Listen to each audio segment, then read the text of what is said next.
Assalamualaikum warahmatullahi wabarakatuh. Perkenalkan, nama saya Multi Sri Asnani, dosen program studi Ilmu Hukum Fakultas Hukum Universitas Muhammadiyah Kendari. Pada kesempatan ini, izinkan menyampaikan pernyataan diri dosen, unjuk kinerja Tridharma Perguruan Tinggi pada bidang pengajaran pada mata kuliah Hukum Administrasi Negara. Ada 2 poin utama yang saya sampaikan pada kesempatan ini adalah yang pertama adalah teknik mengajar metode DIE, yang kedua adalah deskripsi mata kuliah ini. Pertama, izinkan menyampaikan tentang deskripsi mata kuliah Hukum Administrasi Negara. Deskripsi mata kuliah ini terangkum di dalam RPS yang dibuat oleh tim pengajar Hukum Administrasi Negara yang disetujui oleh Ketua Program Studi. Cakupan dari deskripsi mata kuliah ini adalah yang pertama adalah identitas, yang kedua adalah deskripsi. Identitas mata kuliah adalah nama mata kuliah Hukum Administrasi Negara, kode 10.3.03.4.3 dengan bobot 4 SKS, sifat mata kuliah wajib dengan rumpun Hukum Tata Negara.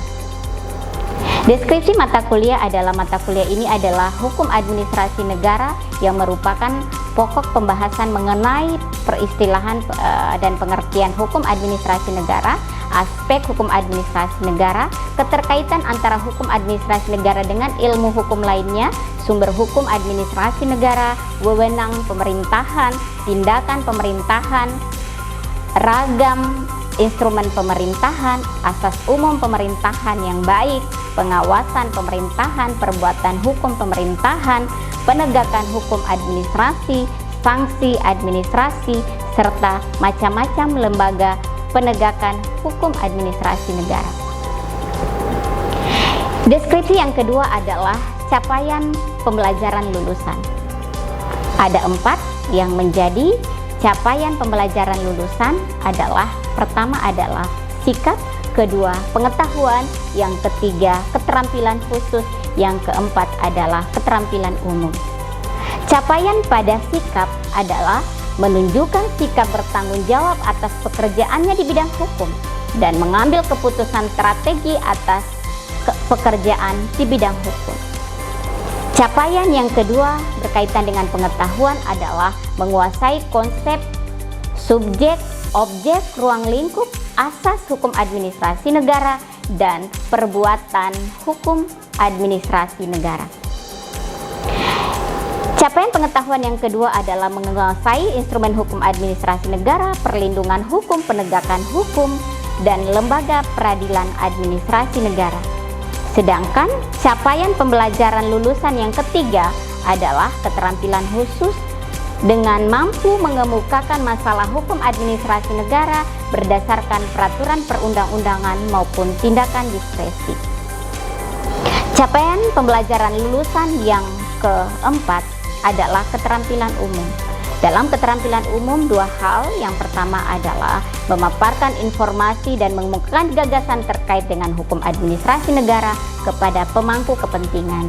Yang kedua adalah memberikan analisis dan menciptakan pendapat hukum secara tepat berkaitan dengan permasalahan hukum administrasi negara yang didasarkan pada peraturan perundang-undangan, diskresi pemerintahan, dan asas-asas umum pemerintahan yang baik.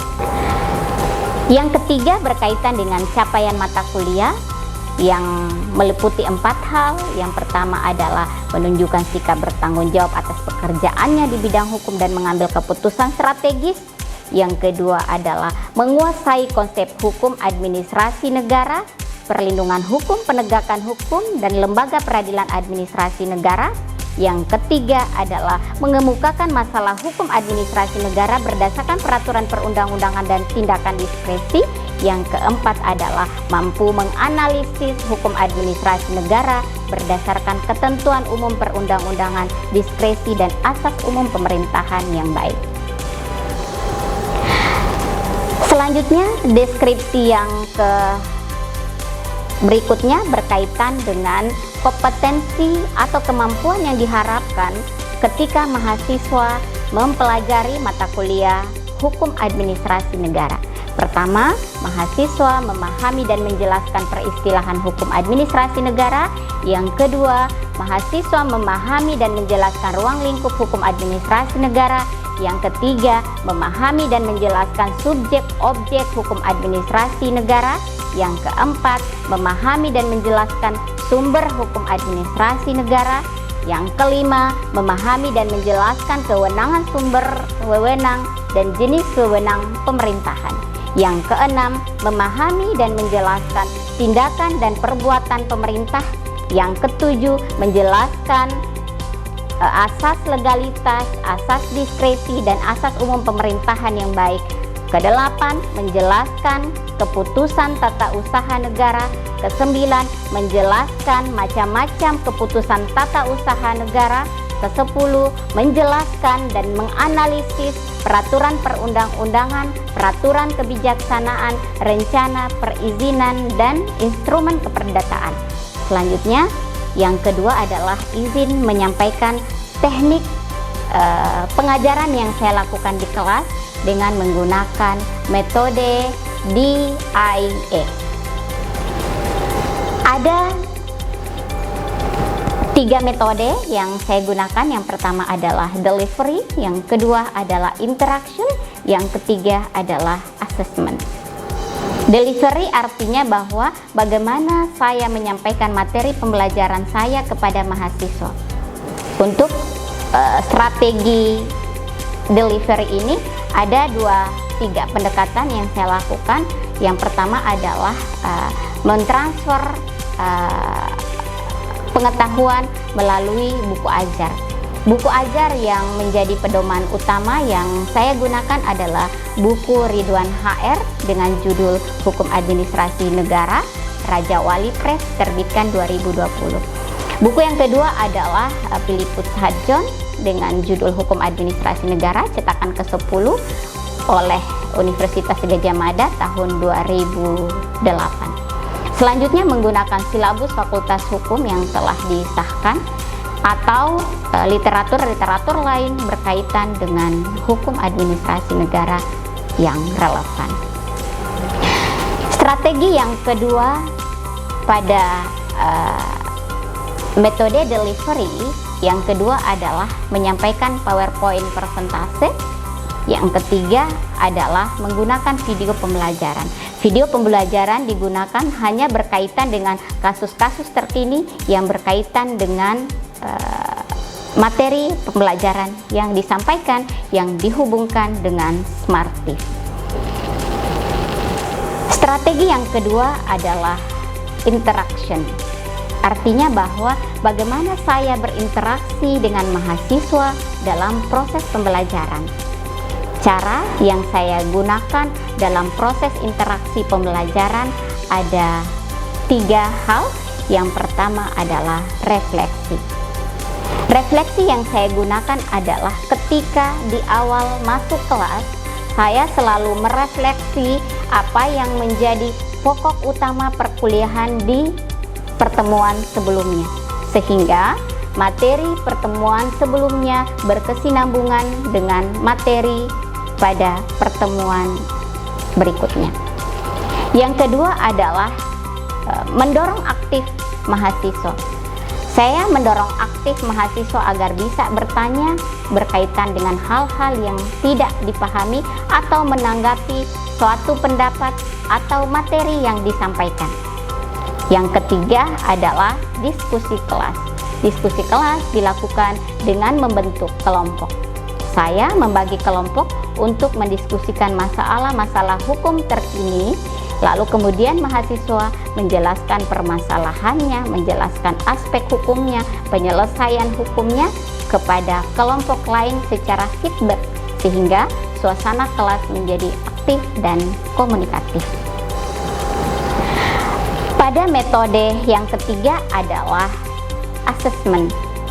Assessment artinya bahwa bagaimana saya menjelaskan teknik penilaian saya bagaimana saya memberikan bobot kepada kemampuan mahasiswa dalam proses perkuliahan.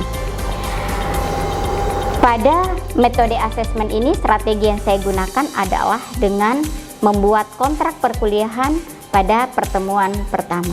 Kontrak perkuliahan saya mengatur tentang bagaimana aturan perkuliahan, persentase bobot penilaian yang saya berikan, bagaimana penilaian saya terhadap keaktifan, kehadiran tugas, UTS, dan UAS. Pada bobot penilaian, saya memberikan penilaian kehadiran tugas 10%, keaktifan 20%, kuis 10%, UTS 20%, dan UAS 40%. Dengan menyampaikan strategi penilaian saya dari awal, mahasiswa dapat mengetahui lebih awal dan dapat mempersiapkan diri sejak dini. Lalu kemudian mahasiswa memiliki strategi untuk mendapatkan nilai yang bagus dari saya. Itulah tadi dua hal utama yang saya sampaikan berkaitan dengan deskripsi mata kuliah dan strategi pembelajaran yang saya gunakan di kelas. Selanjutnya saya menampilkan tayangan pembelajaran yang saya gunakan pada sistem luring di kelas pada mata kuliah Hukum Administrasi Negara khusus untuk pertemuan kelima dengan tema wewenang pemerintahan. Terima kasih. Albirru manitaka. Wassalamualaikum warahmatullahi wabarakatuh. Assalamualaikum. Waalaikumsalam.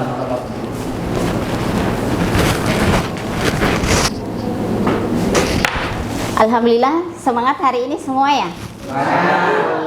Bagaimana kabarnya? Alhamdulillah. Sehat? Sehat. Baik, ini pertemuan yang keberapa ya? Pelajaran keempat ya? Ya, pelajaran keempat. Baik, anak-anakku sekalian, alhamdulillah hari ini kita bertemu kembali untuk perkuliahan Hukum Administrasi Negara pada pertemuan yang kelima ya, untuk tatap muka yang kelima. Maka sebelum lanjut, seperti biasa, rutinitas kita setelah memasuki perkuliahan, di awal perkuliahan, Ibu ingin mengajak adik-adik sekalian untuk menundukkan hati kita, menjernihkan niat kita. Karena kenapa? Karena ilmu itu sifatnya suci. Ilmu suci ya. Maka ketika ilmu itu suci, maka dia hanya akan sampai pada tempat-tempat yang suci. Maka kita tundukkan hati kita berdoa sejenak. Saya meminta kepada Relton untuk memimpin doa pembelajaran ini. Teman-teman, sebelum kita mulai pelajaran, kita berdoa menurut kepercayaan kita masing-masing. Berdoa selesai. Baik, terima kasih sudah memimpin doa. Selanjutnya kita akan mulai perkuliahan kita hari ini berkaitan dengan topik pertemuan yang kelima tentang wewenang pemerintahan. Apa wewenang? Wewenang itu merupakan hak dan kekuasaan pemegang jabatan dalam mengambil, memilih, atau tindakan tertentu dalam melaksanakan tugas. Oke. Kalau begitu, kalau wewenang sama nggak dengan tugas? Sama. Kalau ketua kelas bisa nggak dinyatakan ketua kelas punya wewenang? Bisa. Bisa? Iya. Oke. Kalau begitu, kita satukan persepsi kita dari materi ini. Jadi, apa itu wewenang? Wewenang itu kalau menurut Kamus Besar Bahasa Indonesia, wewenang itu adalah kekuasaan untuk bertindak atau melakukan sesuatu. Ya. Sementara kalau tugas sebagai ketua kelas bisa nggak dinyatakan bahwa ketua kelas punya wewenang? Tidak. Maka ini persepsi yang harus kita samakan. Ketua kelas tidak punya wewenang Karena wewenang itu diperoleh dari kekuasaan yang dimiliki, yang diberikan melalui aturan. Maka kemudian yang bedakan korupsi dan mencuri kan? Kalau mencuri kan mengambil hak orang lain, tapi bukan karena kuasa yang dimiliki. Sementara koruptor kan mengambil milik yang bukan miliknya karena jabatan yang dimiliki. Maka secara prinsip wewenang itu melekat dalam kekuasaan atau jabatan yang dimiliki. Iya. Asas legalitas dalam Islam juga diatur di surat Al-Isra itu ayat 15 yang bunyinya bahwa makana hatta naba'atha rasulah. Tidak ada dosa yang Tuhan dapat timpahkan kepada manusia sebelum Allah mengutus rasul. Itu bukan kutipan langsung, tapi pemaknaannya bahwa tidak ada dosa yang musibah yang Allah turunkan kepada hambanya sebelum ada rasul yang datang untuk menyampaikan perintah Tuhan. Fungsi rasul kan fungsi legislatif. Fungsi legislatif ya, menyampaikan perintah ya. Maka ketika ada perintah Tuhan, dia akan memberikan dosa sebelum ada rasul yang menyampaikan wahyunya. Oke, ini adalah prinsip asas legalitas. Oke, ada pertanyaan? Oke. Hamlin ya, silakan Hamlin. Waalaikumsalam warahmatullahi wabarakatuh. Ini terkait wewenang sebagai legalitas tindakan pejabat publik. Ya. Ibu tadi menyampaikan dengan tegas bahwa setiap tindakan pejabat publik itu harus diatasi setiap tidak dalam peraturan perundang-undangan. Tetapi dalam prakteknya pemerintahan Indonesia itu ada yang dikenal dengan diskresi, di mana diskresi itu sederhananya memberikan ruang bagi pemerintah untuk melakukan tindakan di luar yang diatur dalam peraturan perundang-undangan. Saya kira bagaimana cara menjelaskan itu? Oke. Ya.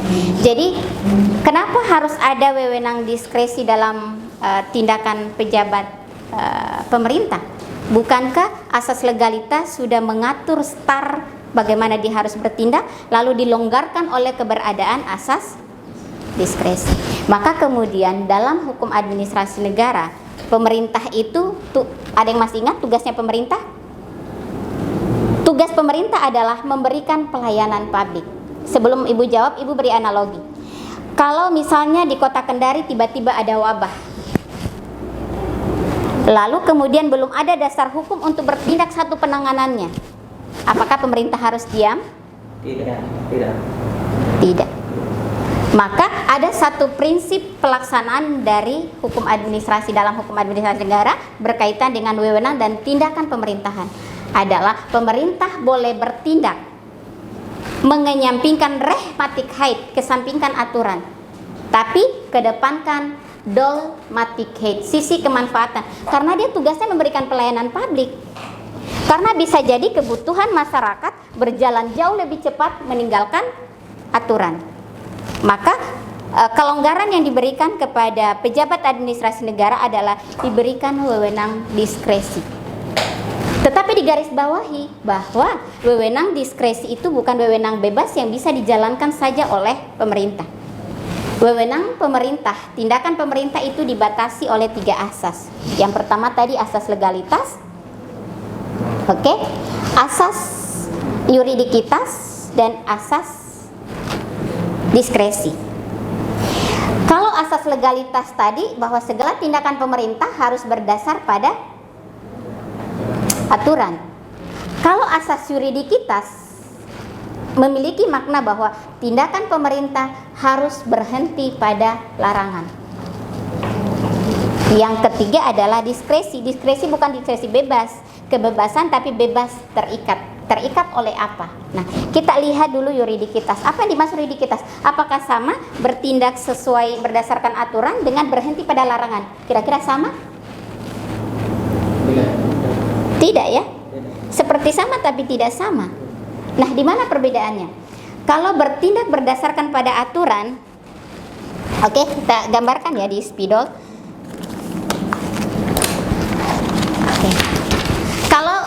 bertindak berdasarkan aturan, dia start dari perintah, start dari aturan. Oke? Kalau asas yuridik kita, segala tindakan pemerintahan berhenti pada larangan. Berarti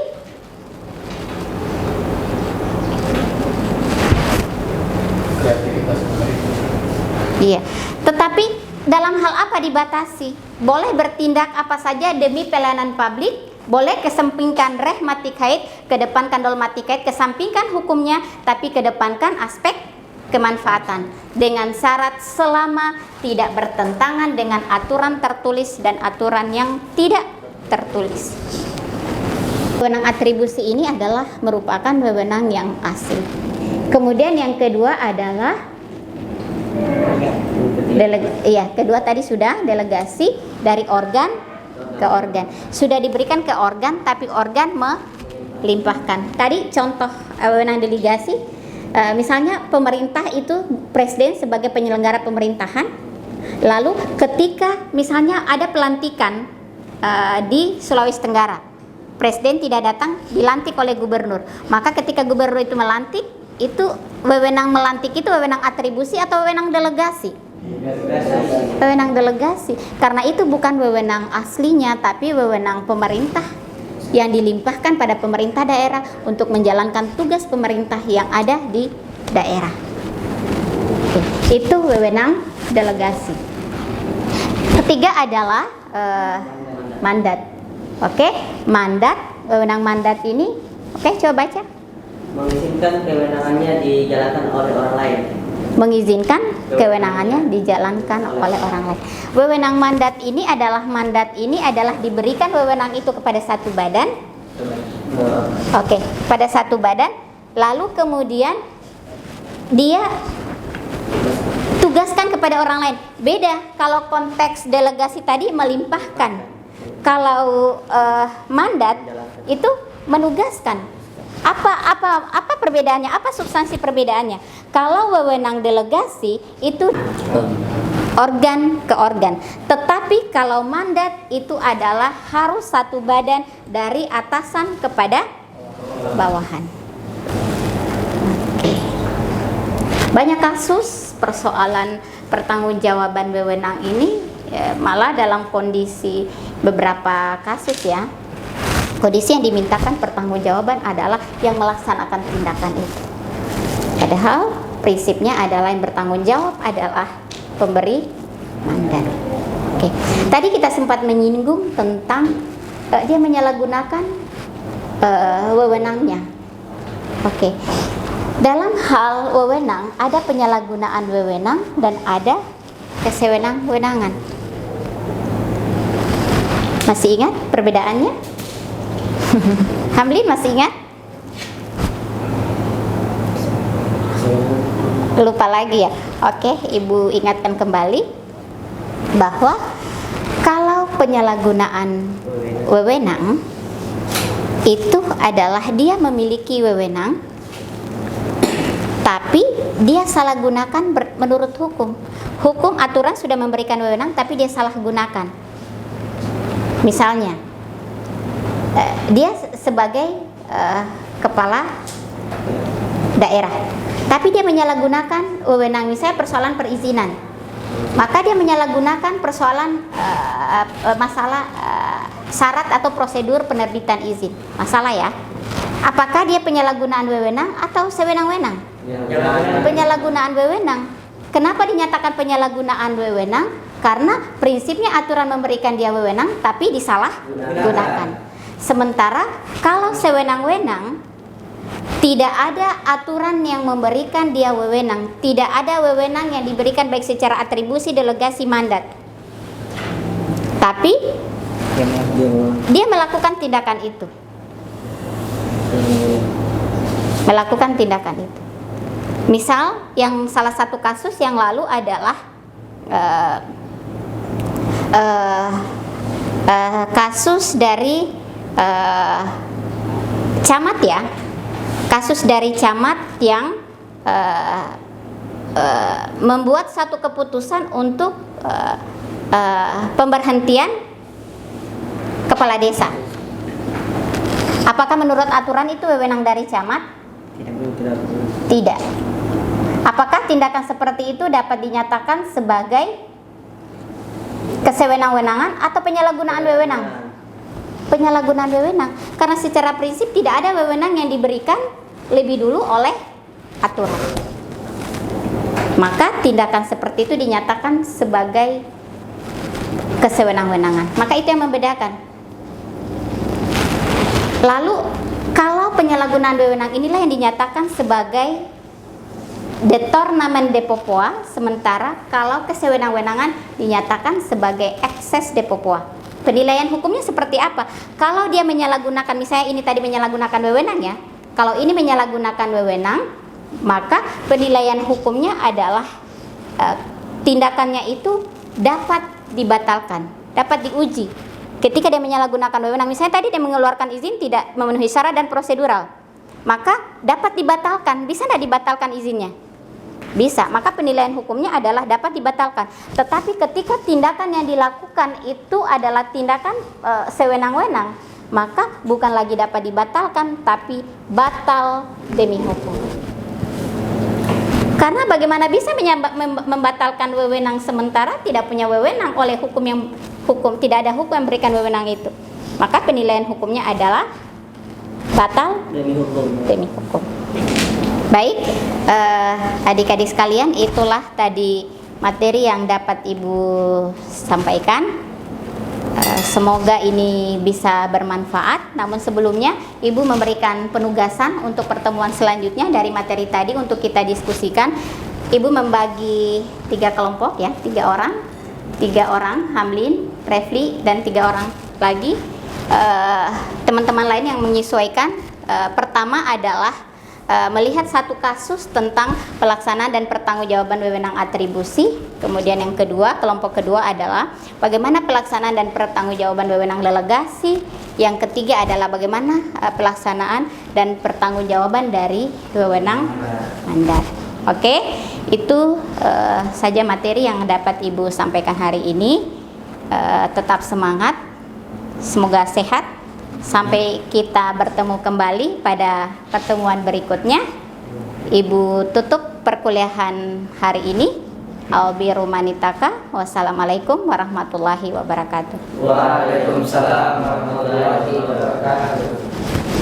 Ini yang bawa laptop berapa orang?